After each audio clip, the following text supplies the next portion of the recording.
Korkeakouluopiskelijoiden ruotsin kielen taso on tippunut merkittävästi viimeisen 10 vuoden aikana. Tällä hetkellä ollaan täällä Kuopion yliopistolla ja lähdetään ottamaan selvää, että millainen tuo ruotsin kielen taitotaso on tänä päivänä. Vad tycker du om att studera i Kuopio?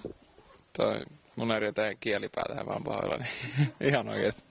Vad tycker du om att studera i Kuopio? Pitäis tää olla ruotsiksi?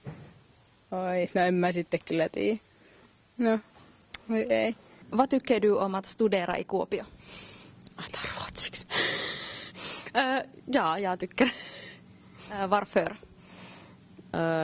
Apua, ei voi kysyä ruotsiksi, en mä osaa ruotsiksi vastata. Vad tycker du om att studera i Kuopio? Nyt on väärä kieli, en ymmärrä. Jag tycker mycket. Mycket. Massor av.